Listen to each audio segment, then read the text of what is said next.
So as many of my coworkers would say, a long story short,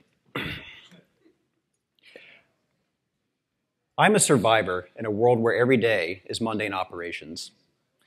My name is Ben, an SRE leader with LinkedIn, and I'm here today to share with you my experiences, challenges, and knowledge gained over my tenure as an SRE leader. And through collaboration with a friend and trusted colleague who unfortunately couldn't be here today, David Henke, we've developed a set of 10 axioms, fundamental patterns which offer an effective strategy for dealing with the pair of incredible demands placed upon modern SRE teams, the need to support an impeccable uptime and the need to both support and participate in an ever-accelerating software development cycle.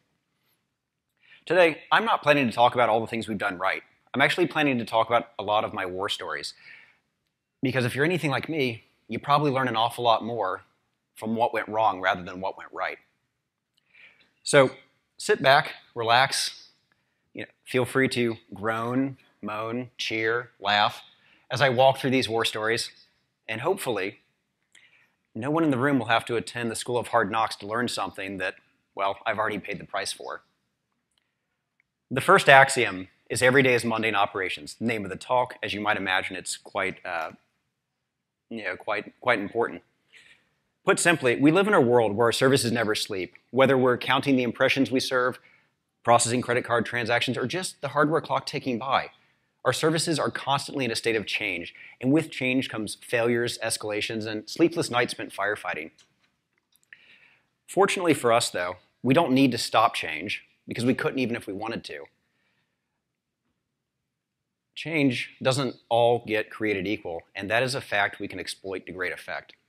Some changes obviously are quite huge. A bad code push goes out. LinkedIn.com shows a wiper page. That gets all the resources it needs, it gets an immediate fix, and we're back to business as usual. Or a major cloud service provider goes down and thousands of different dependents upon that cloud start having trouble. Again, same deal, gets all the resources it needs and gets fixed as quickly as possible. But not all changes are that big. There are also very small changes that can add up over time into something equally messy. What about that code push you made on Friday right before lunch? You know the one I'm talking about, the one that degraded site speed by 1/100th of a second on a particular route. Or that unit test you were working on and you made it so much more flexible, but now it's 0.5% more flaky. Little stuff like that adds up too, and whether or not you end up with one big root cause or you end up with something, a lot of really small stuff adding up, the key is to keep finding the most important, big, impactful, painful problems you can and taking them off the top of the queue. The trick with this one is that there's never going to be a situation where you solve all of the problems. That's not what we're in the business of, and that's not what you're here to do. But by continuing to prioritize these and continuing to be diligent about this, you can reduce the number of really impactful, really painful things down, and you can start eating your way towards the less impactful, more minor things. So enough lecturing. So let's talk about a really minor bug. Let's get into the first war story. And this is probably the most minor bug I can possibly describe. This bug was a result of a single argument change on a single line in a single config file. And the bug had a really low chance of occurring, in my opinion. It only had a 1% chance per day of manifesting per node running the affected software. Wait, come on, that sounds like a really minor bug, right? Well, okay, some people know where this is going already. So how many people out here, this is SREcon after all, how many people in the room are responsible for running a big distributed system?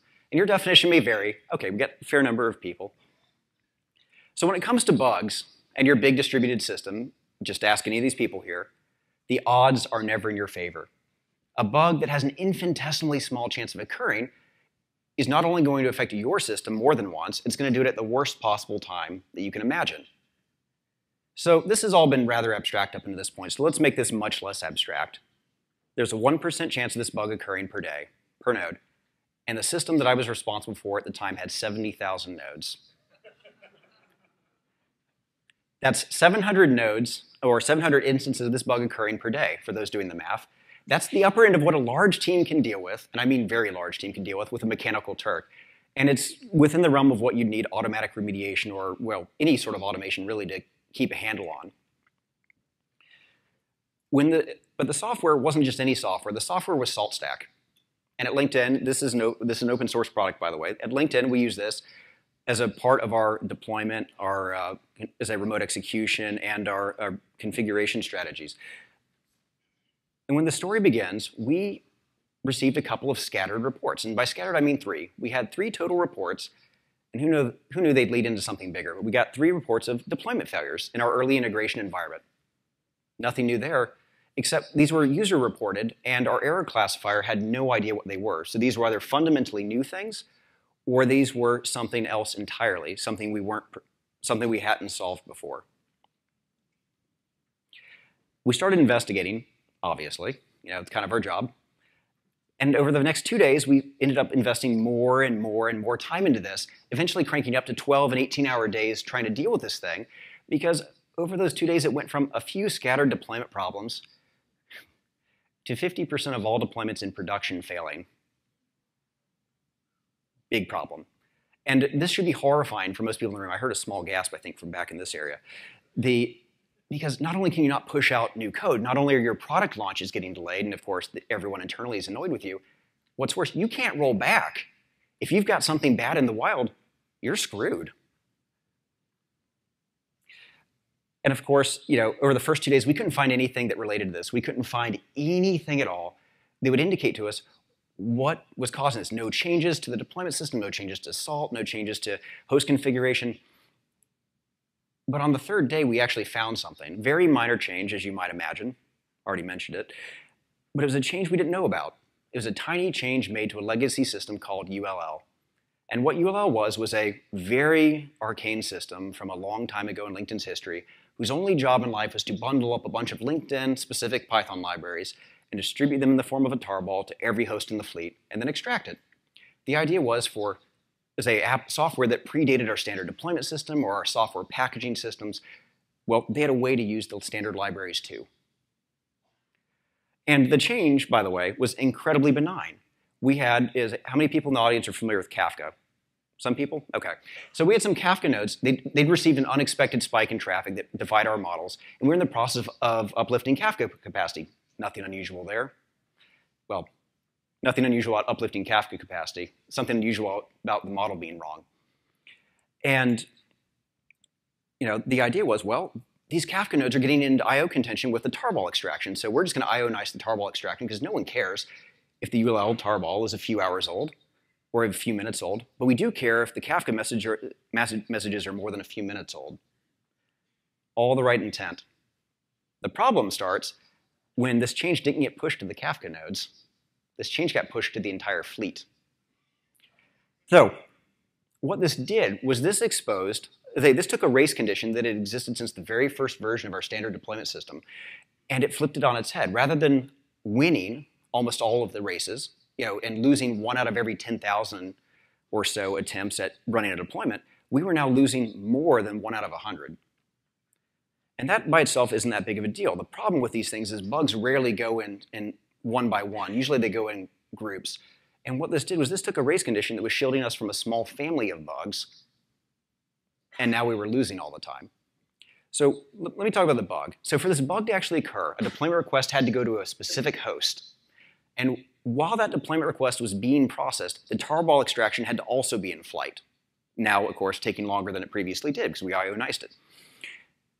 And it had to hit a secondary bug, which would cause the tarball not to extract into a new directory and then be moved into place, minimizing the risk here, but instead to extract over top of the live files. Yeah. Fun fact, Python will happily import this file as a partially written module with no issues and throw no errors. And because the parent process did the imports, but the child is the one that tried to invoke those processes, the child would segfault. Deployments are screwed.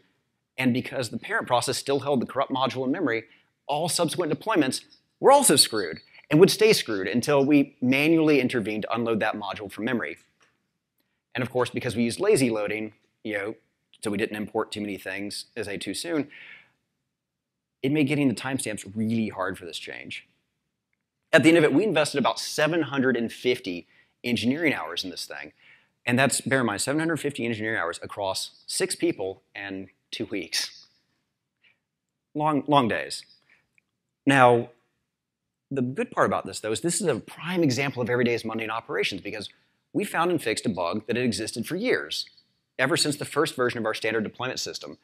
And when we fixed it, an entire class of problem that had been annoying our engineers to some degree for years went away overnight. Life became better, not just better, materially better, to the tune of 233 engineering hours every single day being saved, not dealing with deployment failures that resulted from this combination of bugs.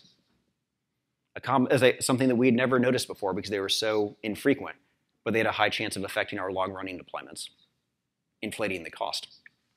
So regardless of whether or not you have a large single failure at the root of your major site issue, or whether or not you have many small degradations adding up to make a giant swampy mess that needs to be dealt with, at the end of it, it's critical we be aware of all of our changes, even the ones we don't think are going to affect us, because without a change set, you have a manhunt. You're busy combing through every possible file, every interaction, trying to figure out where this stuff's coming from. But if you have a change set, then you've got a police lineup. And if you have good timestamps, we didn't, but if you have good timestamps, you only have a few suspects that are actually worth investigating. So, the second axiom that deals with the truth about our world, we have every day's mundane operations, and then site up. Site up should be intuitive to many people here. It's probably the most important one for any 24/7 service. And it's really dead simple if you think about it. It's just a matter of a service being up, responding reasonably to a reasonable user request in a reasonable time frame. A whole bunch of reasonablys in there. That's why we have SLOs. How many of you are familiar with the concept of features, quality, schedule, pick two? No? Oh, okay, there's some hands. I was worried for a second, like, man, I've been working all the wrong places. So the thing about site up is that without this, you don't actually get to consider the trade-offs between features, quality, and schedule. You're just out of business.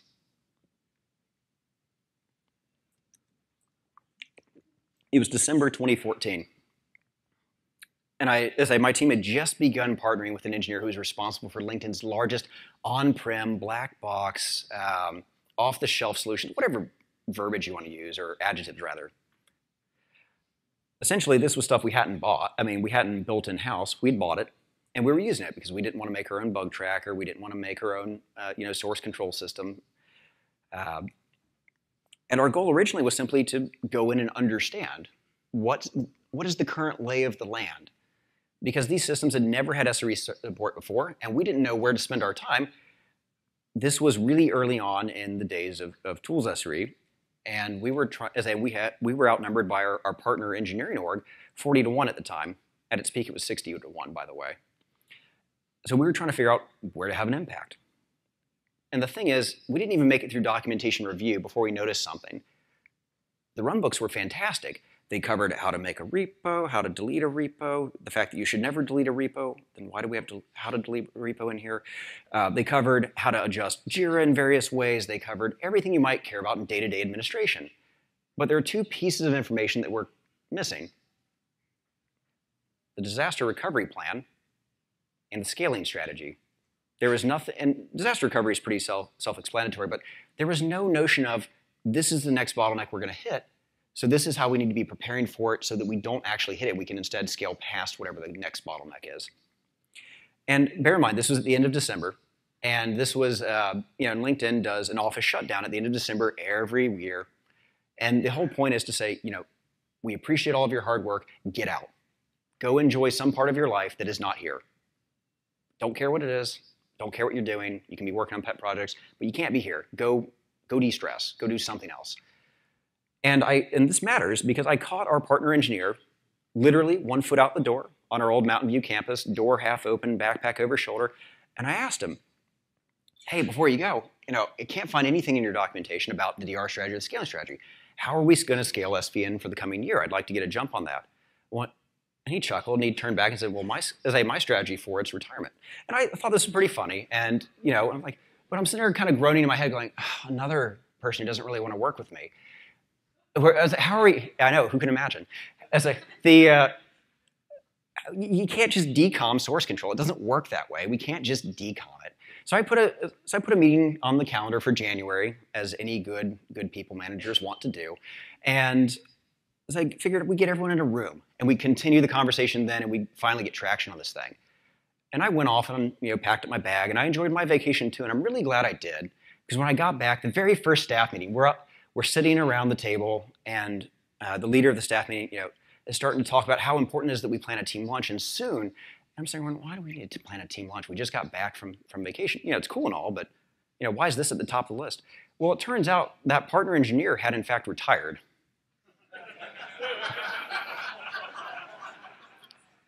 And his scaling strategy, it wasn't fucking funny anymore. I mean, what do you do with that? So obviously at this point, my head just exploded. I distracted for the rest of the meeting. I didn't even attend the dinner because I was so distracted. Felt bad about that. Rolled up the sleeves, got a couple of engineers, along with myself. We went to go understand the lay of the land. No longer content with docs, we started tearing through the metrics, the alerting, everything we could, as the actual host itself, to figure out how SVN first was stood up, because SVN housed the source code, and those are basically the crown jewels. And then, of course, we didn't find any metrics or alerts, but there were no complaints, so that clearly meant things were fine. So the first thing we did, though, was to prove our success and the fact that there were no problems here. We built something we refer to internally as the observer framework. And it's the implementation of two classical computer science patterns, the observer and the adapter. LinkedIn already has a really robust monitoring and alerting pipeline, so why not use it? So essentially this thing was just a standalone daemon. We didn't want to touch SVN in any way. We didn't have to, because we didn't know for sure that it was safe. But no complaints, so we didn't want to be the cause of any complaints. And over the next 24 hours, it observed, and it emitted standard metrics our normal pipeline could consume. And we saw the squiggly lines start showing up on the graphs, and then the alerts themselves started coming to life, the standard alerts we offer. And this was a lot of fun for about 8 hours. And at the end of that 8 hours, we noticed something that took our sense of excitement and enthusiasm and turned it into, well, something less than that. It turns out SVN at LinkedIn had a bimodal traffic pattern, 2 peaks, and during each one of those peaks, it was dropping between 18 and 23% of all traffic. Yikes. And the reason we weren't getting complaints is because everyone who was angry was dealing with dealing with the applications one level up the stack. So they were fielding the complaints for us. Obviously not a great scaling strategy long term. At this point, we stopped all other projects, as you might imagine. This is a big problem. We rolled up our sleeves, everything else was set aside, we got to work. The idea was we were going to take an intelligent risk. We were going to invest everything my team had, everything, into build an interim solution for SVN that stops the bleeding now and buys us about 6 months worth of runway. With that 6 months, we would then, working in collaboration with our partner engineering groups, we were going to build a permanent successor to the current architecture. And the current architecture, by the way, is just a single node active and passive pair. And this worked pretty well for the next 2.5, 3 weeks. We ended up getting something called SVN HA, SVN highly available, I know, creative name, online pretty quick. And this was a cluster format. So we actually had, it was a 6-node cluster, 5 of which were write-through proxies. They sat at the front, and their only job was to serve read traffic, and if they got a write, to proxy it back to the read-write master in the back, whose, in turn, only job was to accept writes and then synchronize the changes out to the read proxies. And as a go-live date hit, this thing did amazing. As I took the load like a champ and was asking for more. This thing was something like 30% total capacity used during peak. Great. We'd bought ourselves some runway. In fact, the only thing left in the plan to do was to go back and update the DR site, and fail over to the DR site, and fail back again. And that's really where I wish the story ended. But it doesn't. They say time and tide wait for no one. But that's horribly incomplete. It should read time, tide, and site outages, wait for no one. And more so, this is probably a perfect chance to invoke Murphy for anyone who believes in Murphy's Law. Because 2 days, 48 hours, before our brand new disaster recovery site was ready, the unthinkable happened. Primary storage failed on the SVN read-write master. It was a Virdent card, 1 terabyte, and it failed in such a way that the entire host was non-recoverable. So SVN HA could no longer accept writes. No developers at the company could commit code. Deployments didn't work because of a legacy dependency on SVN. And our DR strategy was invalid because our DR site was still under construction. this is probably the worst possible position you can find yourself in. For the next 2 days, we fought pretty valiantly to bring SVN back online, repo by repo. Some repos were online in hours, others took the full 48 to bring back. But at the end of that, it was 2 months since we'd owned SVN. 2 months to the day. And so in the 2 months we'd been responsible for SVN at LinkedIn, we'd inflicted more change on SVN than had occurred in its entire history at LinkedIn. And we'd also had the worst outages for SVN or source control in general in LinkedIn's history. But you know what the important thing about the story is? The most important thing. We won. Despite the fact that things went wrong and progressively continued going wrong, at the end of 2 months, we had a stable SVN installation that could scale far past our current needs. We had a DR site that worked, because we had to test it almost immediately. And we had documentation, so any new engineer, regardless of team, could go in and go, oh yeah, you do have a DR plan. That's helpful. So this one admittedly was huge. This one was probably the biggest one I've ever been involved in, the most intense and crushing pressure I've ever seen placed upon at least myself or my team at any company that still exists today. And despite the immense pressure, the team didn't give up. They didn't buckle. Every time something new went wrong on top of everything else that had already gone wrong, we added it to the priority list, and we kept taking one more thing down off the priority list and kept fixing one more thing. And eventually, beaten, battered, and a little singed, we came out the other side in one piece after having fixed enough of these things. The thing is, in this whole situation though, I don't know how many people, as I caught this during the story, the plan we had an inherent flaw, and it's worth calling out because it was the single greatest mistake that was made in this whole thing, and it was mine. I assumed, we'll talk about that later, but I assumed very wrongly that when I committed all of my team's resources to solving this thing that we were responsible for, that I committed all of LinkedIn's available resources to this problem. And when you're in the middle of a firefight, it's really hard to maintain perspective. It's really hard to step back and go, what is it that I'm actually doing right now? What's the value of this incident response effort for the company, or this firefighting effort, or this project? Well, I'll tell you what it was. These were the crown jewels of the company. This was the product of thousands of engineers working for more than a decade. And I went at it with 6 people. If I had thought to take a step back and raise my hand and say, hey, I need help, I wouldn't have gotten any farther than that before an army of engineers, well, figurative army of engineers, was piling through the door to provide whatever help I needed. I mean, this stuff matters. But I didn't. I assumed that we had already committed everything we could possibly commit. And as a result, that one assumption directly led to a plan that had a fatal flaw. It required sequencing the primary site build before the DR site build. Not for any technical reason, but we didn't have enough heads to do it. We didn't have enough people. And that in turn led us into about a week-long period, of which we made it through 5 days, where if we needed the DR site, it wasn't there. You see, site up is far more than just incident response. Site up is refusing to accept site outages as normal. It's doing your best to prevent site outages. It's learning from your mistakes, sometimes through a blameless postmortem, sometimes not, but doing everything within your power to learn at the end of it. And any company should take note of this, regardless of whether you're pre-IPO, you've already IPO'd, you're huge or small, it doesn't really matter, because every major outage that you have is one more opportunity for your customers to lose faith in your company. And without your customers, does your company still exist? And if so, for how long?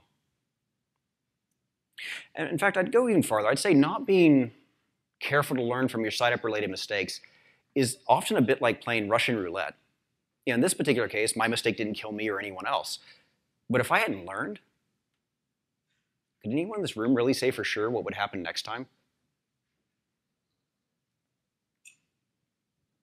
Okay, so we've gone through the really heavy ones. We've gone through the 2 axioms, every day is Monday operations and site up, that govern the constraints on our world, the state of our world, the fact that we have a pair of incredible demands placed upon us. So let's start talking about how we deal with it, how we get ahead of the curve. This one, what gets measured gets fixed, is they probably exist in at least half a dozen, if not 24 or more variants. This particular version, was adapted from the phrase produced by Hewlett-Packard back many years ago. Long before home computers, printers, or even the internet, they were making scientific measurement devices that would be perfectly at home in a lab, and they were very good at what they did. And the simple fact behind this one is that if you can measure it, you can understand it, you can discuss it, you can reason about it, and you can act upon it with confidence. But if you can't measure it, not only do you know if you actually fixed the thing, you don't even know if it needed fixing in the first place. Not really. 2015. Yes, we're moving closer to the present day. We were getting feedback on our internal tooling from a number of different engineers, scattered across different verticals, no teams in common, that boiled down to a collection of related comments. There's some other stuff too that was a little bit more colorful, but the collection of related comments I'm going to share here was, the tools are a pain. Look, I've home-rolled my own internal tooling that's even better.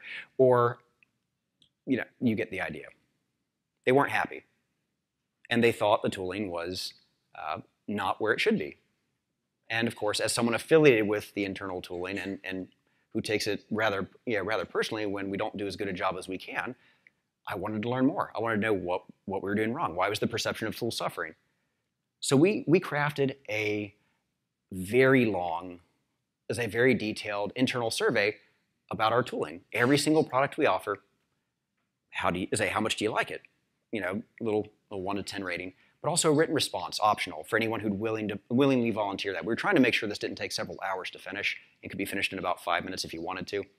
But it also included something called a Net Promoter Score, or an NPS, a single roll-up value from those 1 to 10 scores that would allow us a single number between -100 and +100 that we could use at large internal conferences, not really intended for this forum, but whatever, we're going to use it here too.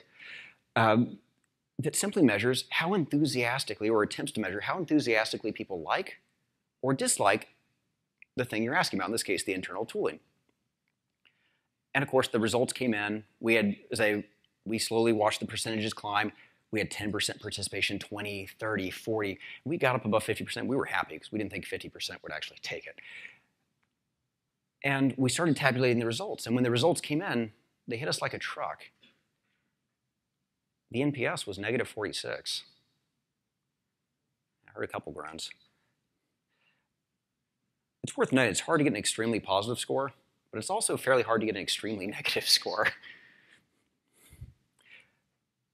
Now, we weren't content, though, just to say that this new survey was completely accurate. This was well outside of what we expected. So what we did was we went back to our existing GCN tracking data, and GCNs are just LinkedIn's way of recording site incidents. And notably, they record MTTD, MTTR, and a lot of other useful stuff so we can go back and learn, even from historical incidents. And this was right around the time when, thankfully, something called the Site Reliability Dashboard was produced internally by the formerly NOC, now Site Operations team, that allowed us to actually munch this data for the first time in aggregate and slice and dice it however I wanted. So we mined that data to really, hopefully, to validate this new data because it was so outside of what we expected, or alternatively to disprove it and go back to the drawing board and make a better survey. The good news, if you could call it that, was that after looking at this, not only did it support the new human-powered data source, it showed us that those rumors probably should have been called understatements. Because if we lined up every site incident we'd had relating to the internal tooling end to end over the last 12-month period before I ran these calculations, we would have had at least one kind of outage, sometimes very minor, sometimes bigger, for 6 months out of the prior 12, continuously. Now, you're probably thinking, holy shit, that's awful. How can you get up on stage and talk about this? Well, the simple fact is, I tend to agree with you that it hurt. It felt like I got sucker punched. But at the end of it, it gave me 2 clear data sources that we could use to back each other up, that were self-consistent, and more importantly, told us exactly where we needed to invest to get a potentially quite positive result if we would only do it. So we founded TS3 shortly thereafter on January 2nd. And TS3, by the way, is a very dead simple concept. We gather together every on-call for all of the internal tools teams and my own, and the SRE teams associated with them into one room for 30 minutes every day, Monday through Friday. And we go over every site incident that occurred in the prior 24 hours, or really to the prior TS3 meeting. And when we do this, we go over, say, MTTD, mean time to detect, MTTR, mean time to resolve. For our site incidents, we go through what happened, why it's not going to ever happen again, what we've done to fix it, or we go over postmortem action items if there's a deeper level discussion. And we also go over all of the changes, to be clear, manual changes we're planning to make for the following day.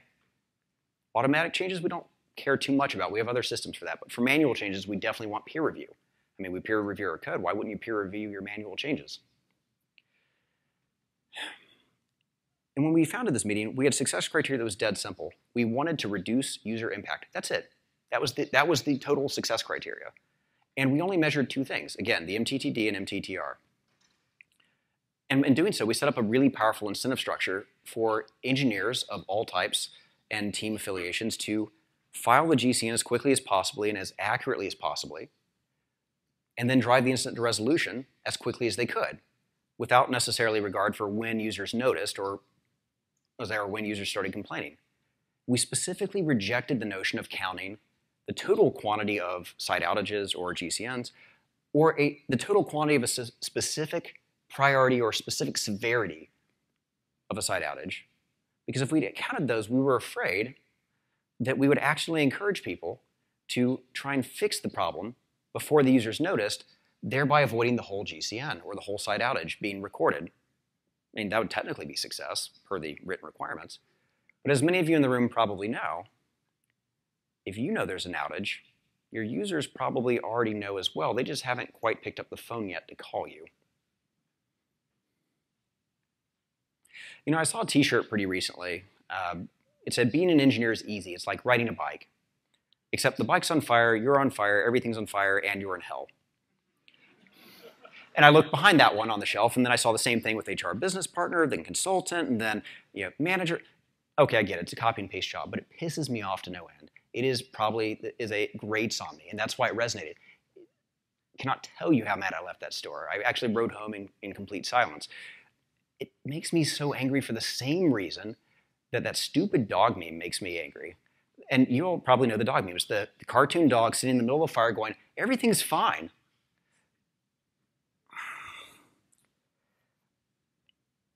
There are a lot of engineers, a lot of managers. Scratch that, that's irrelevant. There are a lot of people in this world who, after enough of a beating, will simply accept that chaos is normal, everything's on fire, and that's just the way it has to be. It's a truth of the world. We're not going to make it better, so why try? Just survive. When we measured the problems we had, even though we felt like we got run over by a freaking truck, we showed our partners across the company and our own team members how important the internal tools reliability was. More importantly, by consistently measuring the results of our actions, we were able to affect change. We were able to prove that not only was this not a simple truth about the world, it was actionable, and we were, in fact, acting upon it. And the results were remarkable. By simply measuring something, we took this supposed truth about the world, where the internal tooling sucks, and we reduced MTTR year over year by 70%. And that's just the first year of trying this. How good is it going to be next year and the year after that? As they say, what gets measured gets fixed. Right, enough of that venting. Let's get on to something much more constructive and happy. You're only as good as your lieutenants. It doesn't matter if you're a brand new engineer fresh out of whatever orientation your company has, or if you're the CEO of a Fortune 500. You got 24 hours in a day, just like everyone else in this room. And you can be efficient, you can be inefficient, it doesn't matter. You still got 24 hours, and that's the biggest impact you're going to have working directly on anything with your hands. And if you want to have an impact that is larger than 24 hours in a day, you have to get a little creative. You can scale linearly on one end of things through the automation of your work, one more thing at a time, never having to go back to do that. And that's great. You can break past the 24-hour boundary that way. Alternatively, if you want to scale exponentially, you can inspire others to work together towards a shared objective. Perhaps they themselves either inspiring others or automating their work as they go. And perhaps there's some combination of everyone doing everything. But that latter, by the way, is the definition of leadership, and one way in which you can stay ahead of the curve in a world where every day is mundane operations. Put simply, when the rate of change climbs too high for you and climbs too high for the best engineer you know, you need a team. You can't go it alone. Okay, you don't have to raise your hands on this one if you don't want to.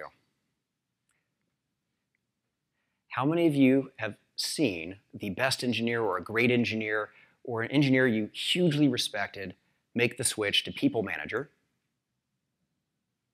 Okay, how many of you have seen an engineer do this and then be an awful people manager? Okay, same hands went up, that's great. Well, it's actually pretty bad now that I think about it. So here's the thing, intuitively I know this to be true because I was that great engineer and then I was that awful people manager. And assuming that no one in the audience is from my team and can refute me on this, I'm now a pretty damn good people manager. Good, silence. So my first job when I made the switch from individual contributor to people manager was to actually build out the tools SRE team for LinkedIn. And I was confident I understood the challenge ahead of me. The challenge was pretty straightforward. We had a team that predated us by years. We had hundreds of applications that needed support in various sizes and shapes. We had, of course, operational problems from those pre-existing ones. We had new applications being built. So really, it seemed like all we had to do was make sure we cut off the supply of new stuff that was getting out the door without our influence and make sure we were in the right meetings and everything would work out. Yeah. I tackled this with the same strategy I used on all my prior technical successes. We divided up the technical work amongst everyone. We got to work. And this worked great for about a week. And, of course, me being me, a little less mature at the time, I was the face of the firefight. I was the one leading the way as the whole team charged in to save the day on our new stuff. I was the one sitting back in those administrative meetings going, all right, this is what we need to do for the team. I'm pretty sure it didn't look anything like that. And at the same time, I was the technical gatekeeper. I was the high bar for craftsmanship on the team, or so I thought. And so all the final project decisions routed through me so that I could, make sure everything was up to par. And as everyone out here, most people in the room are probably getting pissed off at me already at this point, because I would be pissed off at me. In essence, we had 4 people on the team when we started, and we had a throughput of less than 1.5 engineers worth of work. I was the bottleneck. It was bad. And I remember distinctly kind of fuming over this because I was context switching. I was constantly trying to do one thing while in an administrative meeting. So I'd be trying to tell people how to solve the side issue while I was trying to figure out, what should headcount look like next year? And how do we do too much stuff on one person and not doing a good job at any of it? And I was mad. I hold myself to a fairly high bar when it comes to actually doing a good job with these things. And say I was mad was an understatement. I wasn't mad at my team members. I was mad at why couldn't I figure out how to make this thing successful? And I remember as I was sitting out, sounds quaint, but I was sitting underneath the tree. There was a little bit of wind. I was listening to the leaves rustle. And rather than finding it relaxing, I was just pissed off, just thoroughly fuming. I was like, if I just had a team of 4 me's, this would be so much easier. I wouldn't have to worry about gatekeeping. I wouldn't have to worry about the communication. I could just trust everyone to do it themselves. Sounds asinine to say it on stage. It was. But throughout this sitting here fuming, I got to thinking about it. I was like, man, what would a team of 4 me's look like? I mean, it looked an awful lot like me, I guess. But you don't have to laugh at that. That's just awful. Man, pity laughs. But what I realized was this team would result in 4 times my strengths being brought to bear, which were considerable in my mind, but it had a problem. It would also mean that all of my weaknesses, which there were more than my strengths, would be left completely uncovered, and the team probably wouldn't be effective at any of the crap that I was bad at. And then I got to thinking, okay, well, what do I really want then? That won't work. And what I came to the conclusion of, I want a team full of engineers, all of which that exceed me at my peak when I was doing technical work all day, every day. I try and remain technical, and I do a reasonably good job at it. But that's kind of a lower bar than at my peak in terms of knowing every technology I touched inside and out. So how do I get that? How do I get a set of team members that all exceed me. So I came up with something. On Monday, I gathered everyone around.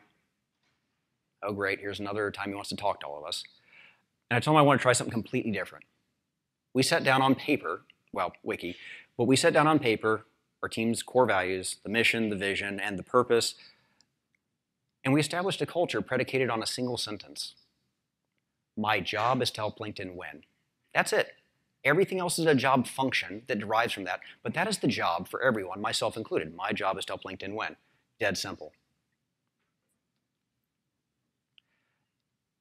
After the expectations were set down and we all agreed on it, it made sense, everyone's on the same page, like, okay, next thing.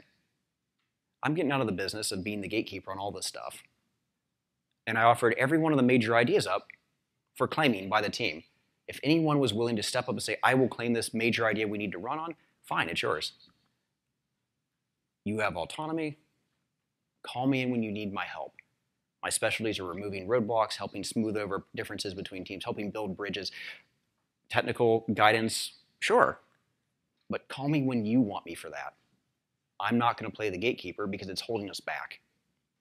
And at first, the going was a little rough. I had to encourage people to take intelligent risks. There were some people that were a little nervous about it. It's like, well, last week you were telling us every change had to route through you, and now it seems like a trap. I mean, I would have thought that. But over the next 6 months, something remarkable happened. We went from a team of perfectly capable executors being held back by one person who thought their role was somehow special and unique amongst the team. And it turned into a group full of technical leaders who had a high bar for craftsmanship because of their own pride in their work. And they were able to execute far more than what a team of 4 engineers normally could, at least by my measure and by many others' measure. And the best part is they turned it around on me. 6 months down the line, 6 months, maybe 7 months down the line, they turned around and went, you challenged us to take over this stuff, and we're bored. We need a bigger challenge. And that's how Tools SRE started getting off the ground and as I started its climb to get ahead of this curve here and start digging out from under 4 years of technical debt that predated us and started building the relationships we needed to work effectively with our developer counterparts. You see, every engineer has a very unique set of starting circumstances, and they're largely irrelevant. That's the good news. Whether you are a tech lead, you're a manager, you're a brand new engineer who just aspires to influence their first conversation having just started a company, the sooner you begin consciously investing in your people, whether that be your peers, whether that be your team, however you want to divide things up, or whether it just be everyone you come into contact with at your company, the better off you're going to be. Put simply, there will come a point in time when you cannot go it alone successfully anymore because the rate of change will climb too high. The number of external to your company complaints will rise too high. The expectations will grow too high. Either you'll be too successful and people will demand more and you won't be able to keep up by yourself, or a situation will occur where things go so horribly wrong. Either way, the net result's the same. You need peers, you need a team, you need collaborators. You need people that can share the load, can support you, and that you can support. That's how you build as I get through some of these really tough spots. Relationships matter. And if you've got them, and you've got a bunch of people around you that you can trust and that trust you, you can get through some of these really harrowing situations without a major outage. You can get through some of these situations while reducing MTTR when there is a major outage. And more importantly, you have a chance to get ahead of Monday's problems and start making a meaningful difference that lasts longer than the duration of your site outage. All right, back into something a little bit funnier. I'm assuming, possibly wrongly, that everyone in the room has been burned by an assumption before. Fair assessment? Yeah, okay. Look, that's the last time I'm going to make you raise your hands, okay? We're almost done. You're almost free. There'll be booze out there. It'll be good. Oh, okay, upstairs. See, I assumed. Wrong. I really wish I'd planned that. See, here's the thing. The mechanics behind an assumption don't really change whether or not the assumption results in something as minor as me picking up, decaf when I wanted, high test. It isn't decaf, thank you. Or if it causes that causes all your deployments to start failing over the course of 2 days. An assumption is an assumption. If you assume that that the person you're talking to has understood the message as you intended to convey it, you've opened the door to human error. And what you thought you communicated might be very different from what they understood, and they are going to do their best to honor what they believe you have asked them to do. A corollary, by the way, is trust but verify. If you've got the data, well, it's hard to have assumptions when the data says otherwise. So this one's the story about how I moved to the Valley. I moved out here for work. I actually moved here 5 years ago to join LinkedIn. And I was over the moon. I was ecstatic. I received an invitation to join the engineers in Silicon Valley to work on some of the hardest problems facing the world, to do some good while I was at it. Over the moon happy. I mean, what can you say? This is the sort of stuff that your professors way back when at university or the people you've looked up to reference from time to time. For me, this was mind-blowing opportunity. And how can you not be swept up in the allure of it all? And I got out here, my first week I was sitting in DS3, the Daily Site Status Stand-Up. Yes, in fact, that is the meeting that inspired TS3 in a prior story. And we sat down in the operational meeting. It was, I believe it was a Tuesday, maybe a Wednesday morning. It's been a while. Not really important whether it was Tuesday or Wednesday, because it was Monday anyway. But I was so thoroughly impressed by the brilliant minds sitting around me. People with 5, 10, 15, 20, 25, 30, someone with 40 years of experience in operations. And it showed. They were discussing problems derived at a scale that I couldn't have previously imagined. It was amazing. The meeting was called to order, and we started as I bouncing through each of them. Each of the GCNs, each of the site outages we had in the last 24 hours. And one by one, the engineers rattled off, one at a time, this is what happened, this is how we fixed it, this is why it will never occur again, this influenced MTTD, this influenced MTTR. Well-oiled machine. And I'm sitting here going, oh man, I might have made a big mistake. I don't know if I'm ever going to fit in out here. I mean, these guys, these engineers, I don't know if I can keep up. And then we hit a GCN that was a little different. This GCN simply said, LinkedIn.com is throttling. No details. And over the next couple of minutes, the conversation devolved rather quickly into engineers theorizing about what was causing it, and then defining and redefining the term throttling, which, by the way, is also new to me because I'd never heard it before in relation to a website. I'd heard it plenty of times in terms of cars, and I'd heard it in terms of, I thought it might be rate limiting, but, again, new term. And over the next conversation, I gathered the following facts that kind of inform me. Throttling, in this case, meant we were dropping some percentage of user traffic on the floor to preserve the integrity of the rest. Pretty shitty experience if you're in the unlucky percentile. 2, all the front ends had this thing in common, so the common networking gear in front of all of it was suspected. That common networking gear had no errors we could find, and as I was operating fine, had no capacity problems.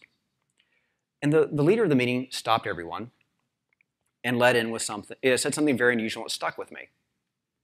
He said, I'm going to try and quote this accurately, I'm a product of public education. Use short words and short sentences.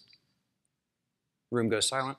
You could hear almost the collective breath as people began to resume their heated debates on the technical merits of theory 1 versus 2, and then he cut them all off with, and continued. I'm going to ask simple questions, and eventually I will find cause. I thought this was kind of weird. I was like, we just disrupted a formerly well-oiled machine now. And so he let in, okay, we have no capacity problems, correct? Yes. This is an older data center, mind you. There's 4 gigabits in the front door, is that right? Yes. Okay. Is that 4 1 gig links or is that 1 4 gig link? It's 4 1 gig links. Okay. And you're sure there are no capacity problems? Yes. What's the capacity on each of the 4 1 gig links? In that moment, I realized that I actually could fit in. Because I can make mistakes like I'm assuming they're making all the time. This is going to be great. Some typing, missing metrics, of course. And it was one of the 4 gig links is penned at 1 gigabit a second is dropping traffic. Solved. In this particular case, we did not have the data we needed we assumed, again wrongly, that the aggregate data for these 4 1 gig links told us an accurate enough state of the world that we would never need the specific metrics for each 1 gig link. After all, why would they be configured differently than each other? That's absurd. When does that happen? Obviously, we later updated the metrics so that we had the same detailed data around the the aggregate that we did. We updated the metrics for each of the 4 1 gig links so they matched the aggregate data. Great. The thing is, we're human though. We make assumptions. It's how we reason about the world. This is how you make mental shorthand. This is fine. And this taught me 2 things. One that turned out not to be very valuable and one that was very valuable. The not valuable thing was don't assume anything. You're going to make assumptions. The really valuable thing it taught me was find the assumptions that are in your current conversation, that are in your technical designs, and call them out for everyone to see. Ask the simple, painfully obvious question, because if it really is simple and painfully obvious, and the answer is well understood, it's very cheap to answer. But if you ask that question and you get a bunch of blank stares, you might have just overturned an assumption and saved everyone in the conversation a tremendous amount of time.